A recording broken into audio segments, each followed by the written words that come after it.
Hey everyone, it's Austin Solomon, the Solomon Group over at Coldwell Banker Action.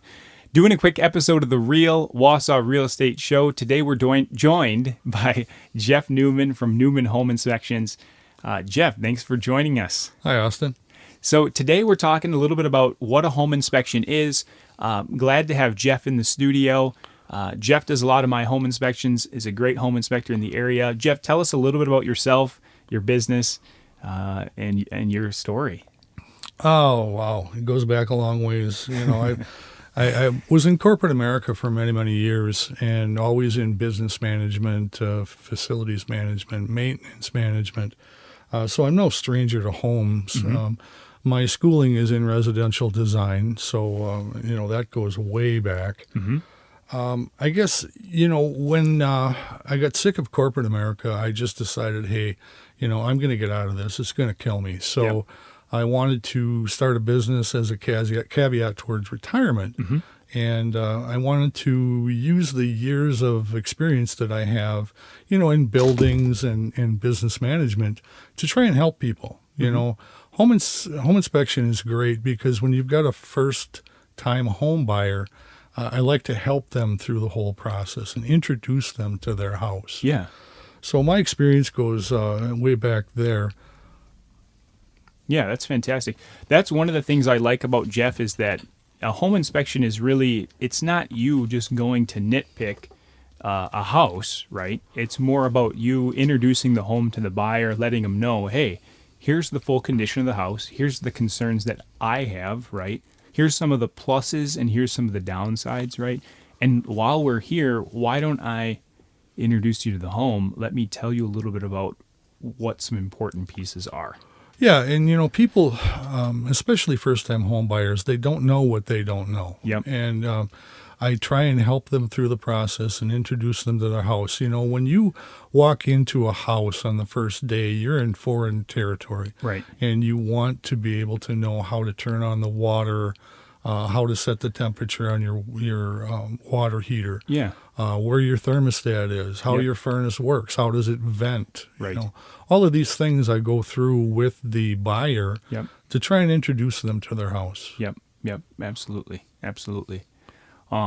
So for the listeners that don't know, if you were to, give a summary of what a home inspection is, how do you describe a home inspection? A home inspection is, by definition, it's a non-invasive inspection of the visible components mm-hmm. and systems of a home. Mm.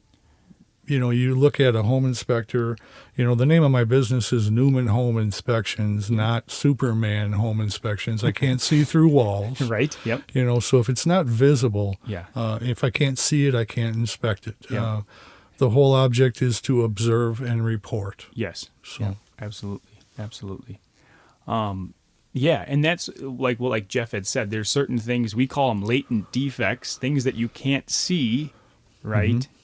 Yeah, and there's a lot of that. There's a lot of latent defects, right? So an inspector's, is not going to know everything about the house, and that's where, as a buyer, you're relying on the seller to be honest about the condition of the house, to which you look at the seller's real estate condition report. When a seller fills out a real estate condition report, and when that's incorporated into the offer, at least in Wisconsin, it states right in the offer to purchase that seller is not aware of any other defects other than what's disclosed in the condition report dated, whenever they filled it out, yeah. Right? And when a seller signs an offer, they're saying, hey, I'm not aware of any other defects other than what I stated in my real estate condition report, right? So that's the first thing to look at as a buyer. The second thing, obviously, is if you are doing a home inspection is to, that's what you really want to rely on. A couple of things too, like some things as a seller, they might not be aware of a defect, right? Or the magnitude of an item may not be a defect. As an inspector, you're noting defects and you're also noting some maintenance items and things. Tell the audience, what the difference is between defect, maintenance item. How do you categorize your reports? Well, the inspection report is going to have different categories. One mm-hmm. is going to be a defect. Now, a defect is what in days past was considered a safety item. Yep. Then you're going to have a column that says needs repair. Yep. maintenance item, monitor, and not inspect it. If I can't get to it, I can't inspect it. Right. And then not present. So Yeah. if there's an item on the inspection report that's not included in a house, it would be listed as not present in the inspection report. Say, hypothetically, a dishwasher. Yep. The dishwasher is just not present. Yep. One thing you have to always remember is a home inspector is not, a licensed contractor. He's not a licensed electrician. He's not a licensed plumber. You have to look at a home inspector as a general practitioner, all right? If you've got a runny nose, you don't go to a specialist. You go to a general practitioner Yep. and say, hey, doc, I've got a runny nose. He's going to look at you and say, yup, it's a runny nose. Or he's going to say, well, it's a little bit more, and we're going to defer you to a professional. Right.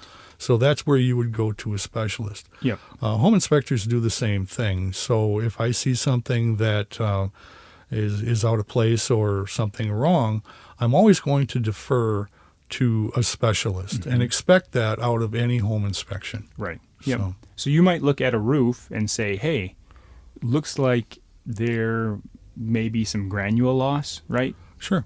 And, in my opinion, it looks, standard for the age of the roof. However, it may be a good idea to get this inspected by a licensed roofing contractor who could give you a better idea of the estimated time of, how long Yeah. it's going to last. Yeah, and if a home inspector sees something that he feels is out of place or maybe poor workmanship, it's always going to be called out on an inspection report.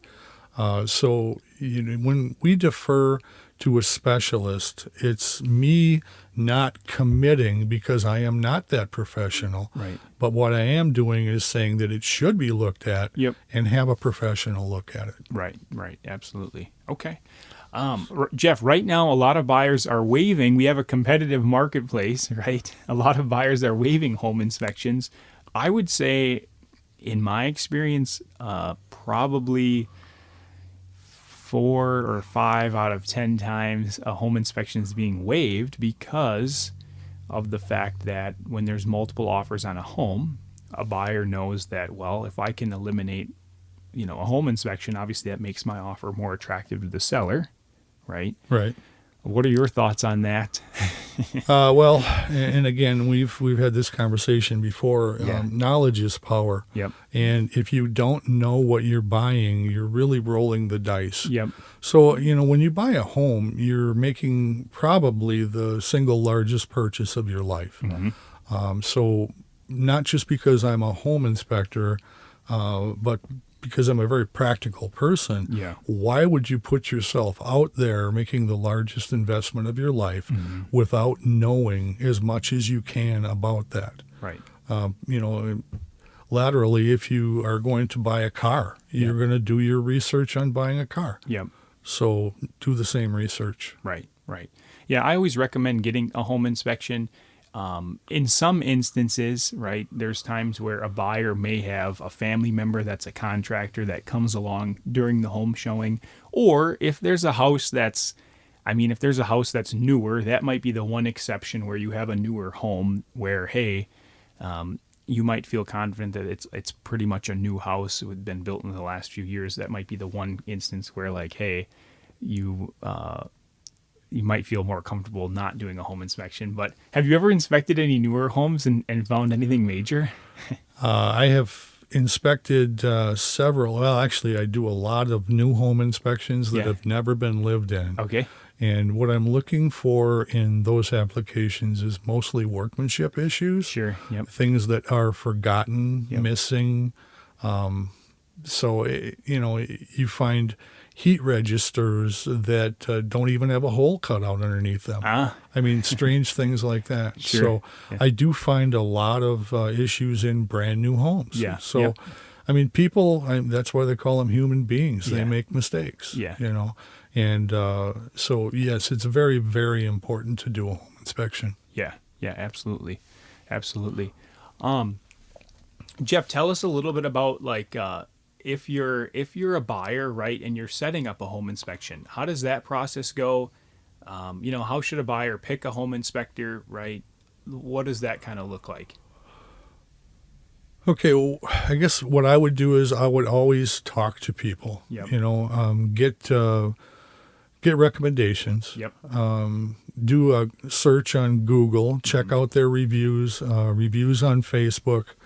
It's like anything else. You want to make sure that the individual that you're hiring to do the job can do the job. And secondly, personality. Make sure that you can get along with this person. Make sure you feel comfortable asking questions, that you're not intimidated by them. Mm-hmm.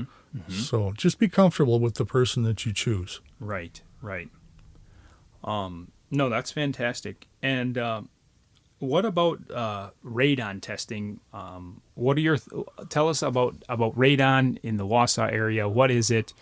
Obviously, in Marathon County, it's something you should know about, right? Talk to us about radon.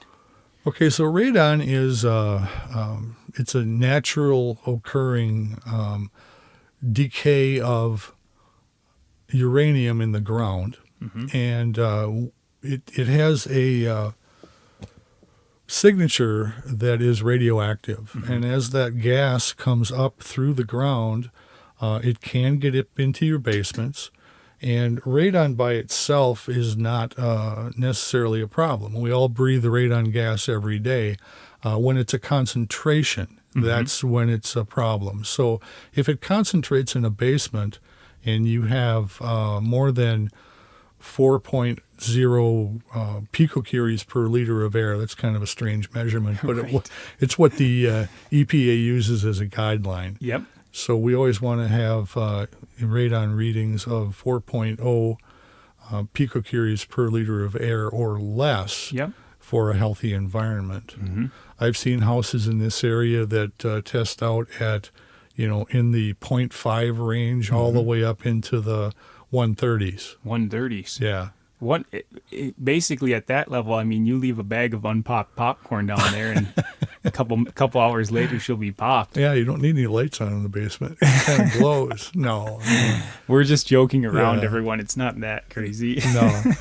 No, but it is something that if you have high levels of radon gas, you do want to mitigate. Yeah. And really mitigation systems are relatively inexpensive Right. for the benefit and easily installed, Right. and they're not intrusive in your home. So. Right. Yeah. And that's one of the things, too. Now, again, as a buyer in this competitive market, right, you have to pick and choose what things you're concerned about. The more conditions you add to the offer, the less attractive it is to the seller.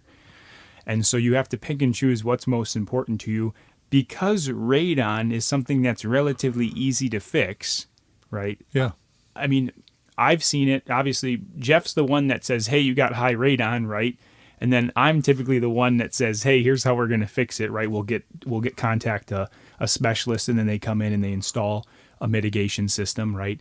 Mitigation system just vents air from under the slab up and out, right? Yep. Very simple process. Very simple process. And so what I've noticed, I think I've only had it once or twice where after a mitigation system is put in, what happens is the specialist will then retest the area and provide a new test result, right? There's only been once or twice that I've seen, probably out of a couple hundred times, where the radon mitigation system wasn't effective. And in those instances, they just had to install a bigger fan in one case. And I think the other case was, we only had like a few days to get a retest in. And so it was literally like, boom, the system went in, and like, boom, the test was like the next day. It just didn't have enough time to work its course. Yeah, and a lot of times if you have high levels of radon in your basement, coupled with the installation of a mitigation system, you're going to want to make sure that any cracks or any voids in the basement are all sealed up, because that's how radon gas gets into your basement, is through cracks and crevices. And there is no silver bullet. There is no completely tight basement. Right. That's not the case. Yep. So That makes sense. And the radon installers too, a lot of times what they do, correct me if I'm wrong, right? So by the way, before I forget, it's typically between $750 on the low end up to probably $1,200 on the high end to mitigate radon, depending on who installs it. And there's a few other things. If there's a crawl space, if a home's on a crawl space, that can sometimes get a little bit more tricky. Yeah, and on a crawl space, I mean, as long as the crawl space is sealed with a concrete floor, you're not going to have a problem. If it's a dirt floor, you're going to want to make sure that you have a good vapor barrier down on the base of the crawl space, and then that vapor barrier also has to be sealed at the sidewalls. Yep. And that's how you're going to maintain a good barrier for radon. Right. Yeah, that makes sense. So if a buyer is deciding, do you ever do just radon tests, Jeff? I do. It's a rarer occasion. I'll typically do a home inspection and a radon test at the same time. Right. That's most common. One of the things I would say, right, if you're trying to make a very clean offer on the agent side, right, again, if there's 10 offers in, ideally, like, obviously, the reality is in the market that we're in right now is ideally, as an agent and as a buyer, you want to know as much as you can about a house, but some buyers are waiving radon, are waiving inspections, right? You have to know what you're comfortable with. I think radon is an easier thing or a more palatable thing to waive because in most instances you can kind of predict, hey, worst case scenario, if I buy the house, it has high radon, which I could test after closing. I know it's going to cost between $750 and $1,000 to fix. It's pretty controlled. Yeah. I mean, that's a good way of looking at it, yeah. And then there might be other things in the home inspection that are going to be more important to you that you would like to take care of first. Jeff, tell me about your worst home inspection ever. Oh, my worst home inspection ever, I didn't do. Did you walk into the home and you're like, I drove just into don't buy it? I drove up to the house. Yeah. And it was a situation where a guy was going to buy a house from his sister. Mm-hmm. And I'm not going to say where the house was, but I drove up to the house, and the house was literally not even level on the foundation. It was built on a crawl space, just on pieces of wood pillars propping it up. Like a deck. Kind of, yeah.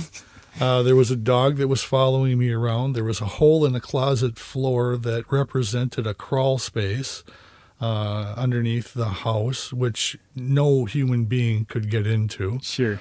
The house was packed full of stuff. Yep. You couldn't even see the walls hardly. Oh, man. So I looked at the house and literally holes in the walls. Yeah.